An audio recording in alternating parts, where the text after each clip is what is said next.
Other MCQ material, तो ये हमारे पास है पल्मोनरी एम्बोलिज्म। पल्मोनरी एम्बोलिज्म के बहुत सवाल आते हैं, लेकिन ये सारे के सारे एक जैसे हैं तो आसान है। Starting from the very first MCQ, a young mail operated for cystectomy, cholecystectomy. 3 days after surgery, he develops dyspnea, chest pain and cyanosis.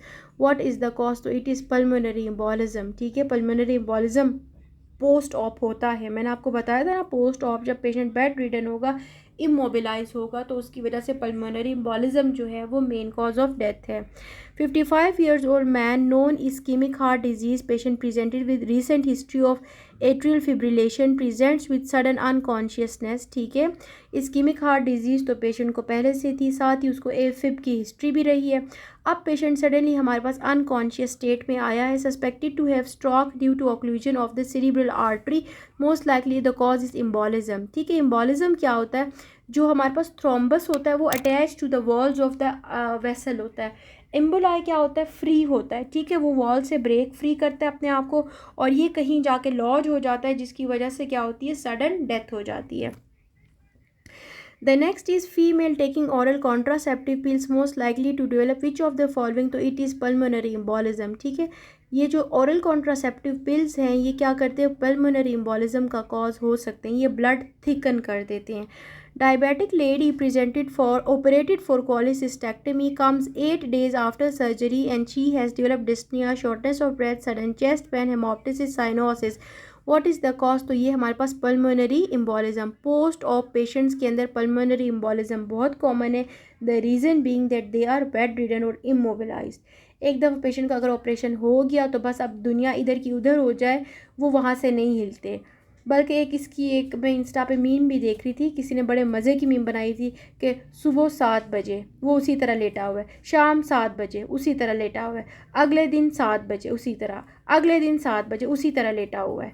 ठीक है, तो ये थी एक उसकी कॉज के बेड रिडन पेशेंट्स के अंदर इमोबिलाइजेशन की वजह से क्या होता है कि पल्मोनरी एम्बोलिज्म डेवलप होता है। The next is most likely cause of stroke in patients with atrial fibrillation is embolism. ठीक है, एफिब के पेशेंट के अंदर जो most common cause of death है वो है एम्बोलिज्म। ठीक है, अ शॉपकीपर सडनली कोलैप्स्ड। ठीक है, he is thin and very थ्रेडी pulse, blood pressure was 80/40, cold clammy skin, gives history of chest pain before collapse, diagnosis of massive pulmonary embolism। ठीक है, इस पेशेंट के अंदर भी हमारे पास क्या है? पल्मोनरी एम्बोलिज्म है। ठीक है, अगला है worst complication of Venus thrombosis is pulmonary embolism. आप ये भी आज के हाई यील्ड पॉइंट्स में लिखो, VT लिखो वीनस थ्रोम्बोसिस, आगे एरो लगाओ और PE लिखो pulmonary embolism. 45 years old female on prolonged bed rest and now she is having shortness of breath and peripheral edema, chest x-ray shows many areas of infarction, तो इसका मतलब है recurrent pulmonary embolism। ठीक है, patient जो है prolonged bed rest पे है और शॉर्टनेस ऑफ ब्रेथ भी है, एरियाज ऑफ इन्फाक्शन भी है, तो इसका मतलब ये है कि रिकरेंट पल्मोनरी एम्बोलिज्म है। The next is a 55 years old man, ischemic heart disease with recent history of atrial fibrillation, present with sudden unconsciousness. He is suspected to have a stroke due to occlusion of cerebral artery. Most likely the cause is embolism. Atrial fibrillation का patient क्या develop करता है? Embolism. Which of the following will be seen in pulmonary artery embolism? तो इसके अंदर increased V/Q ratio होगा। अगला है 50 years old man who has a history of diabetic retinopathy and MI, presented with severe chest pain and sweating.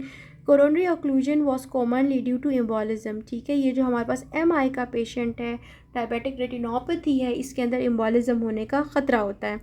Hemorrhagic infarction is due to thromboembolism in the lungs। ठीक है, deep venous thrombosis first gets lodges in the pulmonary artery and branches of pulmonary artery.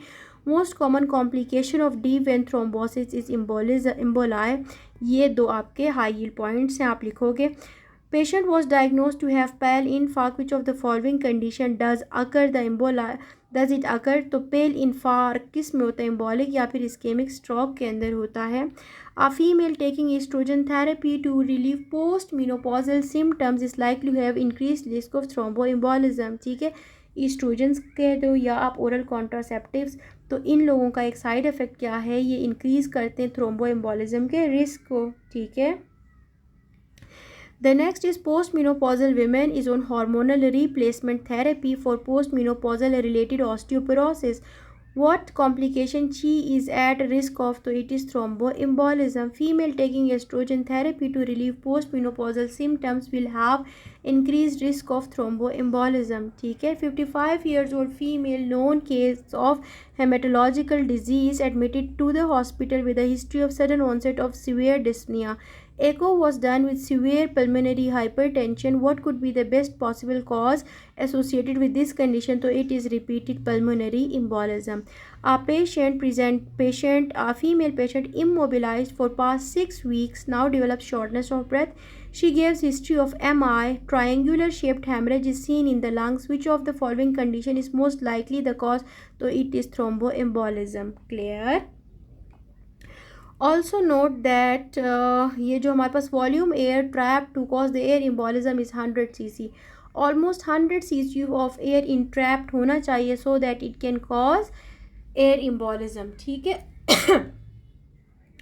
20 years old male with dyspnea on lying down. The anatomical structures तो it is retrosternal goiter है जो पीछे जाके press कर रहा है. ठीक है. Most common feature of pulmonary embolism is clinically silent chest. ठीक है. ये हमारे पास S1Q3T3 वेव्स मिलेंगी और clinically silent chest in pulmonary embolism. ये भी आपका आज हाई यील्ड पॉइंट है. अगला हमारे पास capnometer is use to measure partial pressure of carbon dioxide. What else it can be used for? तो it is useful in air embolism.